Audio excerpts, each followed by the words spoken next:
Hi, Jeremy Cordeaux in the Court of Public Opinion.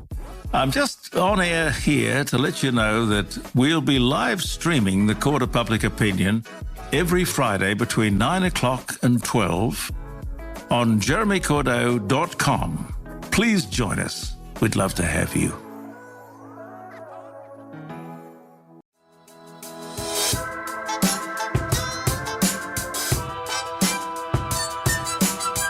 Talking About Marketing is a podcast for business owners and leaders, produced by my dad, Steve Davis, and his colleague at Talked About Marketing, David Olney, in which they explore marketing through the lens of their own 4 Ps: person, principles, problems, and perspicacity.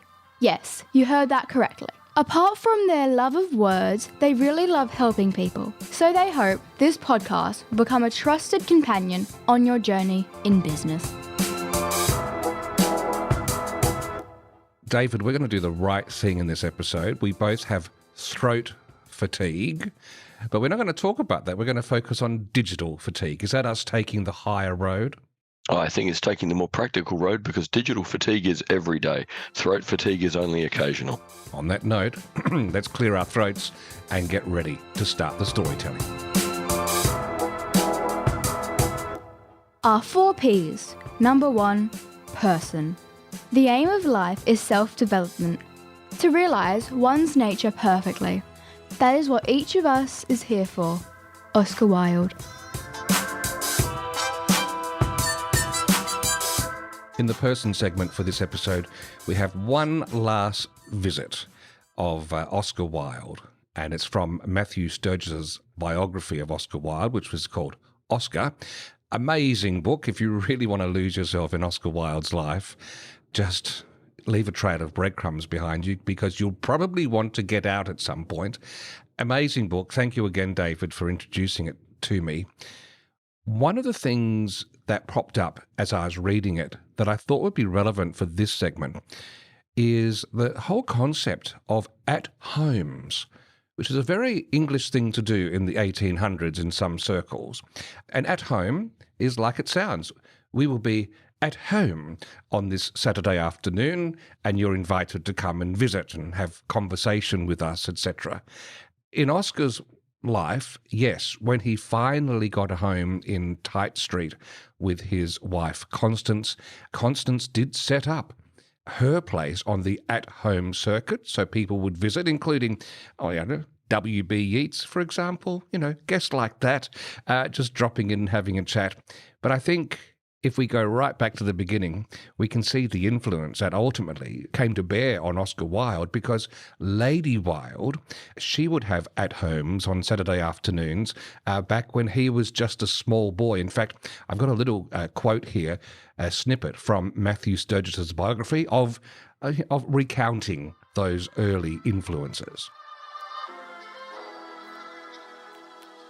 The Merrion Square house was often filled with interesting people and interesting talk, and, as the Kramers noticed, the young Wilde children were excluded from little of it. The social gatherings, chez Wilde, lit by the energy and charisma of the host and hostess, overflowed with intellectual merriment and wit. There were regular Saturday dinner parties for what Jane described 10 or 12 clever men.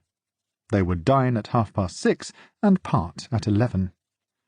Sometimes the meal would be followed by poetry or music. The company would include not only the brilliant genius of Ireland, the leading literary, scientific and antiquarian lights of Dublin, but also celebrities of Europe and America. The ease and humour of Merrion Square discourse was distinctly Irish.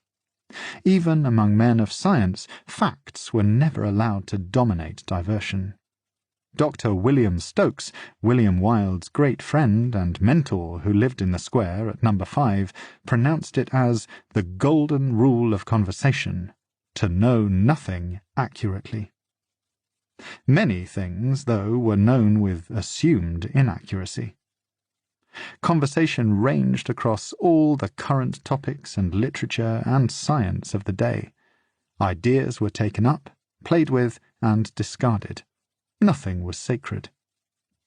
At the Wilde's table, every creed was both defended and demolished, and Oscar, while still a young boy, heard it all. He came to consider that the best of his education in boyhood was obtained from this association with his father and mother and their remarkable friends. So there you are. You can see the makings, the DNA of Oscar and all his aphorisms there, where you should hold the opinion that you don't have any opinion, and everything's to be toyed with and played with. Ideas are like mice to the cats sitting around the table and tossing it around. On one level, David, I actually think at just this surface level, there's still some value and release that comes from that sort of gathering before we dive into whether or not there was depth. What do you think? I think it would have been remarkable. It really, if we look at in Wilde's case, it comes out of the culture of Dublin, and it was very much at home, whereas in Paris it would have been in the salon. In London, it would have been in the coffee shop or the tea rooms. Different cultures put it in different places. But it was somewhere where, amongst friends, the formality could be notched down a little bit, but you knew people would still behave and they could speak about perhaps slightly less comfortable topics. So it was the best of all worlds, good behaviour and open minds, and the potential to connect with people more deeply.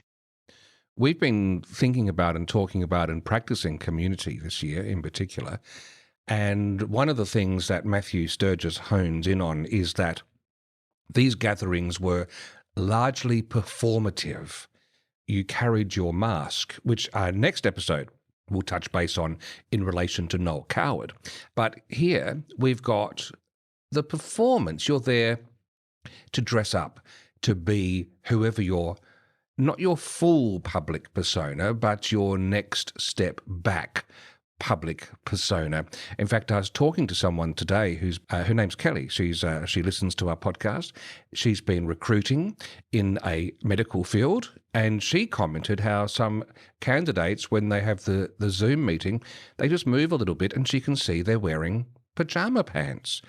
And she's thinking, hang on a minute, which I concur with, that's actually not good practice. And it's not good practice, A, because it's not showing that sort of respect for the moment and what you're going for. But secondly, I actually think there's value when you put on the costume of work clothes to help signal to your head that you're now in your work persona. Play with that for a bit, David. I think there's probably two things going on at least, and it's that if you take it seriously, you're going to do a better job. If you show to other people you take it seriously, you're going to be given more charity to have a go and do a decent, job of what you're trying to do. So it's that thing of a little bit of an investment is good for yourself and good for others, because you're showing it matters to you. And by showing that to other people, you start mattering to them. So, the whole idea of fake it till it makes it fits very well with kind of this at-home idea. These were people that either wanted to succeed intellectually, artistically, politically, and the way you tested your language skills, your storytelling skills, your persuasive skills was on other people who were open-minded and committed to growth. But if you didn't take it seriously and commit to doing it properly, there was always 20 other people out and at home they could go and talk to. So the idea in medical recruiting of the person sitting there in pajamas, they want the job because they want it. Well, big deal. Why would the company want the person that doesn't want to connect and add value? Yeah, well, that's an extra lens to throw upon it.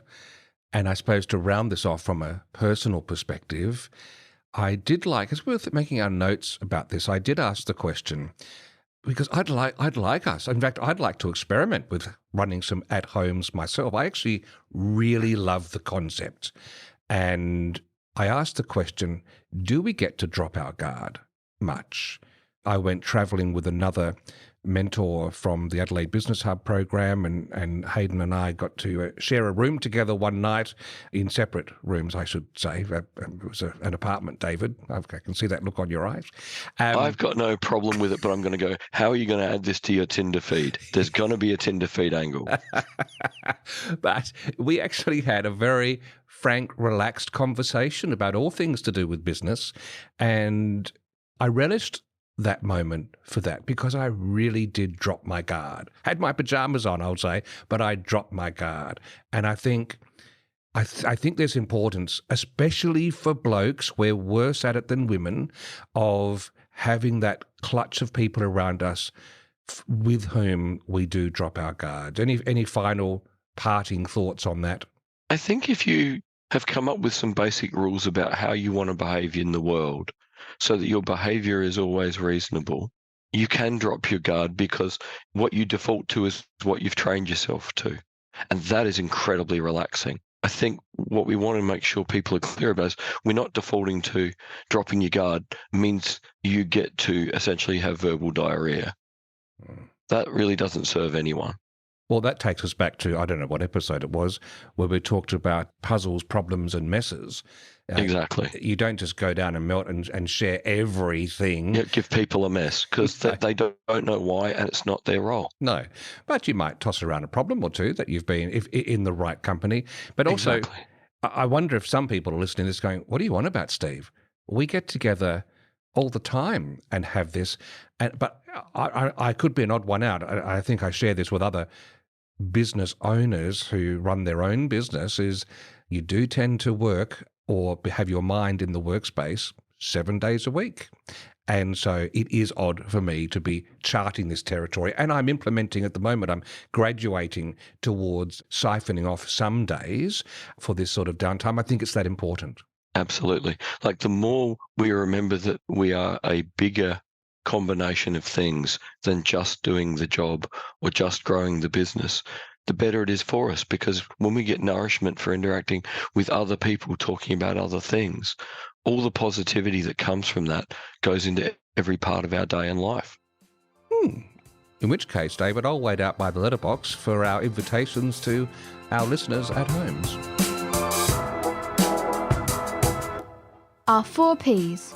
Number 2, principles. You can never be overdressed or overeducated. Oscar Wilde.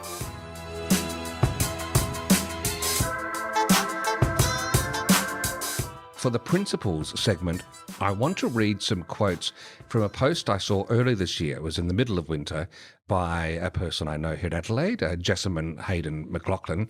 She runs Felt and describes herself as the chief brand storyteller. And she's been doing the social media marketing for the Winter Reds campaigns, which is I suppose it's an event to get people to the Adelaide Hills in winter to enjoy wine and do those sorts of things. And it was her 8th Winter Reds campaign this year. And she reflected openly in LinkedIn and publicly, saying how it was much tougher to cut through than previous years.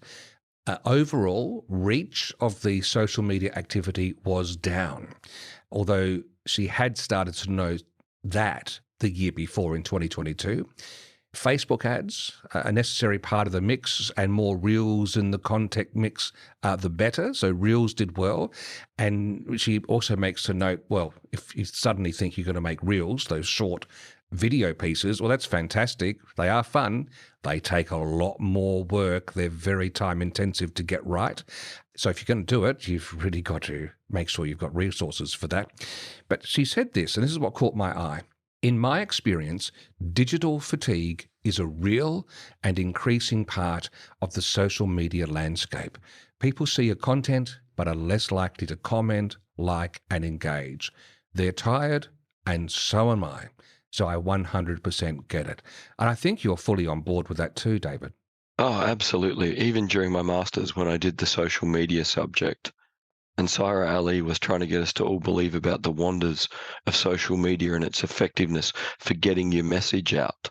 My skepticism was pretty high then, and only gets higher, because at the end of the day, if we are having to work hard to construct the message, people aren't going to work hard to absorb it. They've got no reason to, unless our message resonates with them. And even just the name, the Winter Reds Festival. Like, the fact that that name lasted 8 years is an indication that really they're not ever connected with what makes people get excited about going to the hills. What would you get excited by in going to the hills? I probably would actually give up with a name until I got some good photos out of bottles of wine from the hills on tables with food. There's all local produce in front of open fireplaces. There is a lot of that material in all of their campaign, which possibly explains why that name has had its longevity, because it is ticking those boxes. Because the photos work. Yeah. The name could be anything. Well, it could be. Yeah. It could be Samorian. Doesn't really But matter. again, it was about connecting with what people would actually, with limited energy, engage with. Or what people love to engage with is warm, cozy, nice place, yummy things, friends. Yeah. Well, she goes on actually in this article and she says her take out of this is more and more the role of social media is for visibility, to get top of mind in a busy world, and noting that a strategic approach is vital. One post won't sell an event. It needs to be delivered again and again in as many creative ways as you can come up with. She also notes that she thinks accounts now should be largely considered as a place for reference and research, to bookmark, to remind, to answer questions, to pique curiosity. And so she's saying, let go a bit of the numbers as the main metric and start to understand that being active at the level that suits the business, having that present, being in a place that people can corroborate what you're on about and why is key. And the occasional breathtaking picture is still very magical, which I think alludes to what you're saying. I think what she's really saying there is sort of sharing the stuff that we talk about. That when you're talking about a persona, I've been doing some work with some more clients this week. We're trying to understand within a buyer persona, what is the triggering event? What is the thing that makes them go looking, and what is the thing they're trying to solve? I think what she's saying there is if you've got the content that scratches that itch, that is there, you've got a better way of connecting with them, because they can have a aha moment and come back and they can share that with other ones, but not so much a place where you say, hey, book your table now. Really, in the case of the Winter Reds thing, the perfect example is if you can't build the persona for who is the person who is going to arrange to load 7 friends on a minivan and spend the weekend bouncing around the Adelaide Hills, if you can't clearly articulate who that person is, what makes them excited and interested, don't post until you can. Because it is those people who are the linchpin. Because if they bring 7 friends, then 7 friends might pay some attention to the social media. But the only person that really mattered was that one who's going to organise their friends. Yeah, that's a good point. There's something else that run from this, because from our chat a while ago, you were on about the Adelaide Hills itself, like all regions, could do with giving some attention to what its core story is. And you said that, and within a day, I was listening to a podcast, You Are Not So Smart, which Lisa Kennewell, one of our friends and clients and member of the High Table, recommended to us. And there was an episode called number 225, Blind Sight and Neuromarketing. And a couple of neuromarketing experts were talking about some surprising insights about story, or not so much insights, but other sides of the coin. And I think we'll have a listen to them now. It's Prince Guban and Matt Johnson. Let's hear what they were saying. I can give you a glass of wine, Dave, and like, hey, this is a really nice Pinot, check it out. You'll taste it and whatever. And then I can say, hey, this is a really nice Pinot. It's called Samantha. It's called Samantha because the winemaker's oldest daughter hated Pinots. He could not get her to like Pinot Noir at all. So for her wedding, he created this Pinot, and he was so convinced that she was going to love it. And lo and behold, on the wedding day, she loved the Pinot. And that's why this one's called Samantha. Now have a sip of it. There's no way you're not going to like that one more, right? Unless you have bad history with people named Samantha. That is one aspect, the storytelling aspect, right? So that's one. Matt, did you want to add another one? We essentially see a hidden soul in the objects that we interact with. So it's a little bit of a strange thing, but when we build attachments, when there's a history, when there's an origin story behind it, it ceases to just be the physical object. So we see this with a range of items outside of food and restaurants. So this was, the example that we brought in was the Banksy piece. When, if you remember a couple of years ago, David, Banksy had that performance art where he, auctioned this piece of art off at Sotheby's, and then it immediately shredded. And what was really interesting about it is the value of the piece actually went up.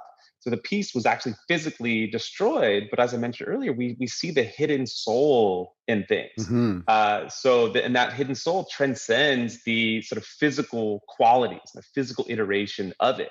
And so since we see these sort of hidden essence in what we interact with, when this is applied to food, one way to enhance the essence is to give it an origin story. So Prince just gave the example of Samantha's cab. There's been studies of it where you present a menu item and then the waiter comes around and says, well, this was was a dish inspired by, the waiter's experience in Indonesia. We had to fend off pirates from this, and, whatever story it is, it gives it this background that then influences the mental model in a positive way. So that's Prince Guman and Matt Johnson. Their book is called Blind Sight.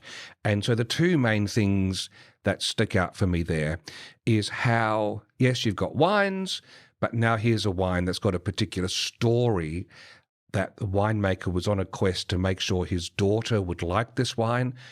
That does grab my attention differently. It's still just a bottle of wine in the glass, but there it is. And the other one is the Banksy piece of art with, they pay X amount for it. The moment it's sold, it gets shredded.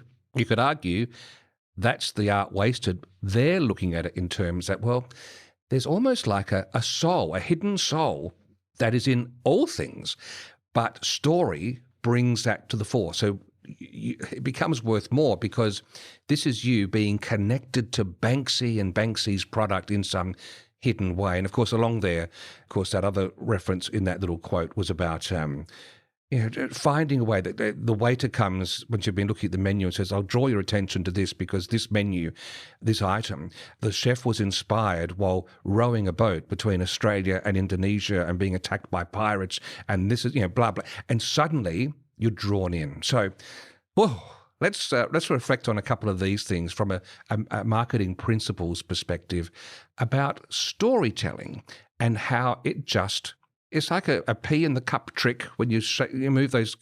It shifts to where we're thinking of. We're not so much assigning, what's the dollar value?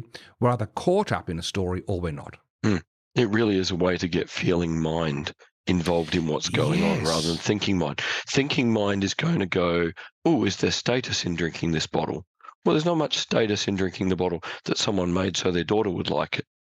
But if I chug through my brain and go, is it from the right winery? If I have the label facing out at my table, is that signaling that I know what I'm doing? There's a lot of different ways that we assess things, and we really need to think things through in those terms. Who's the story going to resonate with? Is it going to resonate in a sort of positive way that we find fun? And hey, here's a entry sort of level Pinot that you can have a go at if maybe you don't like Pinot. Is that interesting to people who know what they're drinking? Well, who's our audience today? What story are they going to engage with most? A parent caring about their child, that's a great story. But it's not a great story for wine snobs. Well, it's all Pinot snobs. Exactly. And being an ex-Pinot snob, I can be as snobby as the best Pinot snob. I actually think for me, this story has more value being a Pinot because I might actually give that a try. I try to avoid Pinots with great passion.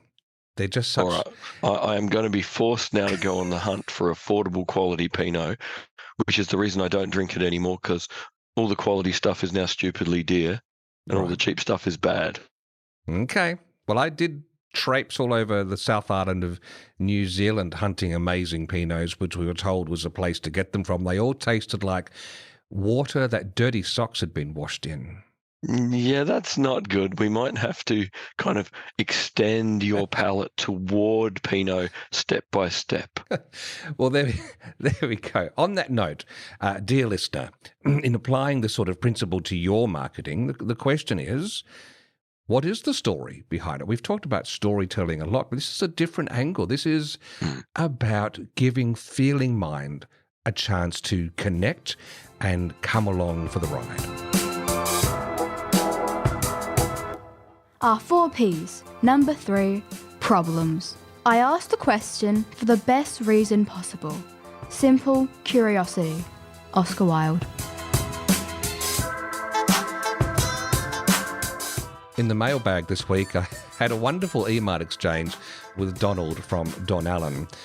He's a long-term friend and client, and earlier this year, we helped him put together a draft new website. And to help it, we try to be frugal wherever possible. And Donald was happy to do some hard yards himself and work through it and make some changes, and that's fine. That's how we like to roll. But a couple of weeks ago, I emailed him and said, just double-checking, Donald, are you having any trouble? Because I hadn't heard from him. And he just said, look, you know what? This should be a segment for your podcast because the website has been at the top of his to-do list since February, and it just has not moved despite his best intentions. He said, does David have any tips? I'm going to throw that on your table this time because I normally do the problem segment, David. That is fine. I'm happy to. And it's good because, as you were saying, I was actually immediately thinking the problem is with something like review website. That makes sense to you and I because we look at websites every day from the perspective of building them. But most people only look from the perspective of, I get a new one occasionally. Oh, wow, this is daunting. What do I look for? So the first thing I would say is anytime you've got a task like this that's been at the top of your to-do list for a while that you haven't got to, you probably haven't got to it because you haven't defined what the task is specifically. And in the case of the website, it could be multiple things specifically. Do I generally like the content? Do I like the layout? Are there any missing pieces? What page is most important and should I start there? What page is second most important? So really, with your to-do list, anything that looks too big, break those big things down into manageable pieces that you can define comfortably and go, I know exactly what I need to do to complete this piece. And when I complete this piece, I will genuinely be closer to completing this task because it's not a single task on the to-do list. It's actually a heading for multiple tasks. And the sooner you acknowledge that a lot of the things on the to-do list are a heading for multiple tasks and list those tasks out, the more confident you feel that you can chip away at it, one per day or one per week, and get on top of it rather than start hiding from it. Great. This is meant to be a segment where we teach people things they should do themselves. But what you're saying here, David, if I read between the lines, is, yes, you're partly saying that, but you're also saying, Steve, when you did the handover email to Donald, why didn't you give him a broken down list to guide him? Because there was some old material brought across that he needed to go through and just double check. There were some gaps that were identified, had to be filled. Steve, why didn't you actually specify that and give Donald a ready-made broken down to-do list? Really, that's what you're saying, isn't it? I wasn't thinking that specifically because, again, I don't know how much experience Donald's got of new websites. Yeah. Donald, you could have been working with Donald for 20 years and he could have so much experience that actually writing that list for him is underestimating his capacity. Well, this is where hindsight is 20/20 vision. Yeah, because, yes, exactly. He's smart. He's an engineer in his DNA. And the reason why I thought the one line would be fine is because it's typically well within his wheelhouse. However, as you say, different project. This is what we do all the time. Yeah. And it would have been a great gift from me, and I'm going to make a note to go ahead and do this, actually give him my list of the key areas where I know there is attention needed. And probably the priority order for him. Yeah. So if he could only do 2 or 3, yes. Which 2 or 3 do we need most to be able to help him most effectively? Gee, now you're setting a higher bar for everything. And I think that's good, David. I think that's good. I think we should. We're partners with our clients. We should be doing whatever we can without over doing it and becoming paternalistic. Maybe we should ask, here's what needs to be done. Would you like a checklist, or are you good to go? Yes, Yep. okay. Nothing more complicated than that. Because again, we want people to be empowered and have their autonomy and agency. But if you need a hand, let's offer to give it. Yep. And if people want it, well, we've already offered. So there's no shame in them asking. Very good. And that's what I love about doing this podcast is it's an open book. You can peep in through the window as we think things up. This will now become part of how we flow, how we roll. Thanks, David. You're welcome. Perspicacity. Our 4 Ps. Number 4. Perspicacity. The one duty we owe to history is to rewrite it. Oscar Wilde.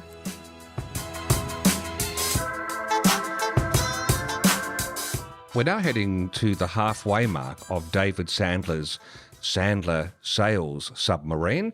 You might recall we're dedicating this last segment of every episode during Series 3 to working through the amazing book, the fantastic sales book by David Sandler, which is called You Can't Teach a Kid to Ride a Bike at a Seminar. And in his Sales Submarine, you'll pick up on the other sections earlier. Let me see if I can remember them. I don't actually have them written in front of me. So at the beginning, there is rapport. Mm-hmm. Then there's pain. We need to understand the customer. No? Upfront contract. Oh, yes. Okay. See, this is my revision. So rapport, upfront contract. Then try to identify and understand the pain they're feeling. And now that we all agree with that and they're feeling, oh, okay, yes, he understands it, budget. What's the different way that Sandler equips us to tackle this question, one that people can feel squeamish about in the realm of sales or marketing? I really love the fact that David Sandler comes out, straight ahead and says, I'm uncomfortable about talking about money with people. My family were always uncomfortable talking about money. I've had no practice at this, but we need to talk about what the budget might be for you to get the outcomes you want in your business. And I'm going to feel uncomfortable about this and be awkward. I apologize, but I hope we can move forward anyway. Like that kind of honesty, I think is just amazing from someone as capable as David Sandler. And it goes with everything that we Yes. try to practice as far as naming that 900-pound gorilla in the room. Don't avoid anything. Don't pretend something is not there when it is. Just name it. Name it earnestly. Name it humbly, but name it with the fact that you are going to see it through, that it has to be done. And you know what? You get bitten a few times, you realize when you don't and you try to dodge it, it will come back to bite you. Yeah, any of these sections of the Sandler Submarine, if you don't do them fully before you move on, you will destabilize or wreck the next step and have to go back anyway. So you may as well just do them properly first. So this is where we're at with the submarine, is bringing that. So one hand is you can say, look, as David just said, I'm uncomfortable about this. So he talks about some other things that he uses there as well. There's different ways of approaching price to try and understand, because his thesis is that buyers are not necessarily trying to be mean and nasty, but they've been raised to be suspicious of people selling. And so they will try to withhold as much information as possible so as not to give you a free kick. And they might feel that if they tell you you've got a budget of $950, then suddenly the price will be $950. And especially that's going to happen if you haven't built rapport. But he knows you need to know what that number is. And there was one approach he talked about where he says, look, he was talking to someone, let's call her Meg. Meg, I hear that you want to go forward and find something here, but I need to understand to some degree what sort of budget we have here, because that will shift what I can offer and how I structure what I do. Are you thinking that this is something that will fall between the $3,000 and $7,000 mark, or are you thinking this is something that will fall between the $7,000 and $15,000 mark? And depending on what Meg comes back with, you can have a conversation. And he particularly likes it when she says, well, I was fearing it was going to be around the $14,000 mark. He said, look, the thing is, this is not actually there. This is actually a $6,500 job. And so you've just made her day, but you know that you can go through and deliver what you need to deliver, and you understand what the parameters are. Have I got that right?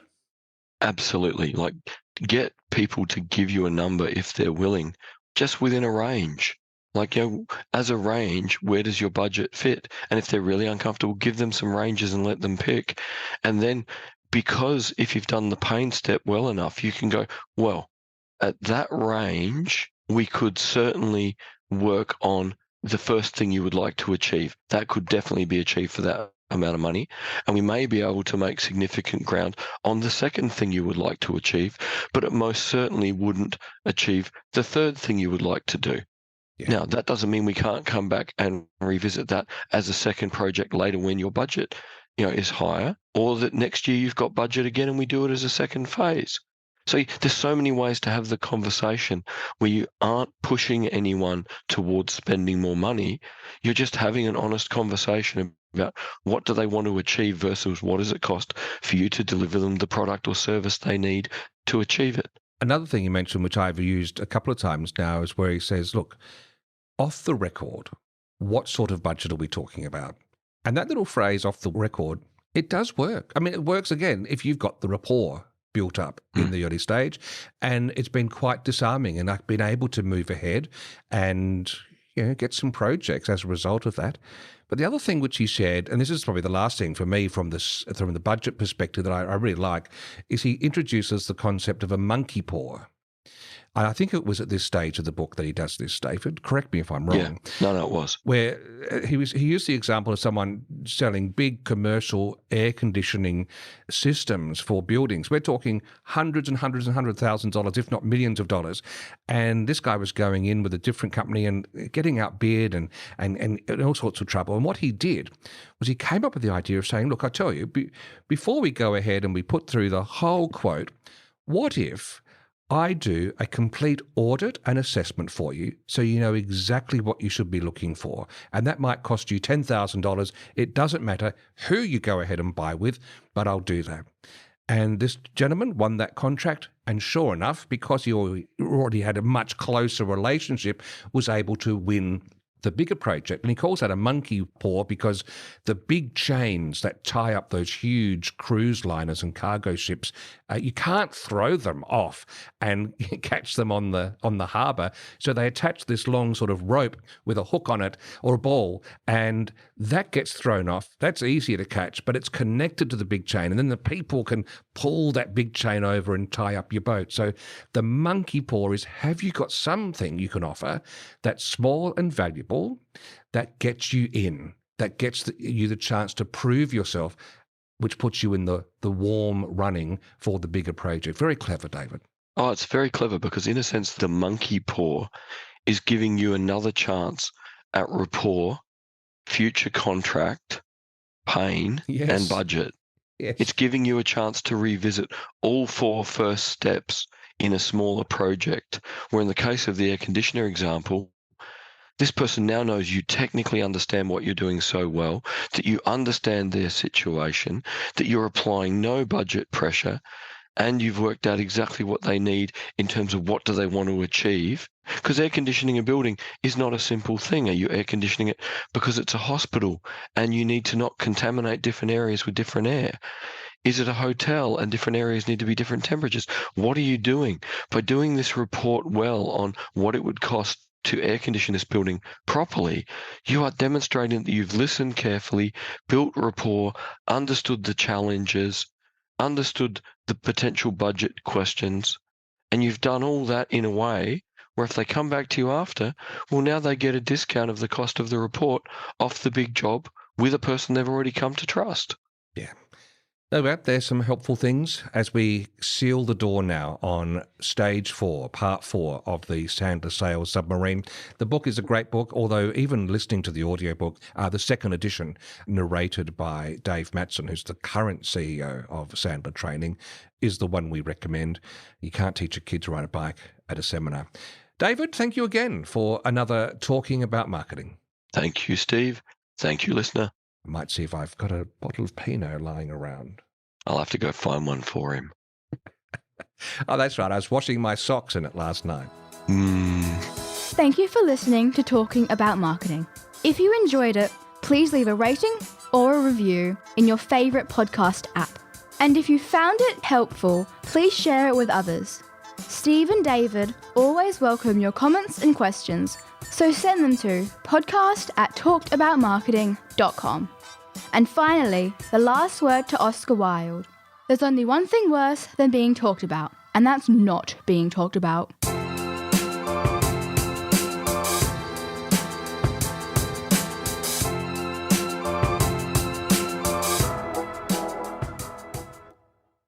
Hi, Jeremy Cordeaux in the Court of Public Opinion. I'm just on air here to let you know that we'll be live streaming the Court of Public Opinion every Friday between 9 o'clock and 12 on jeremycordeaux.com. Please join us. We'd love to have you.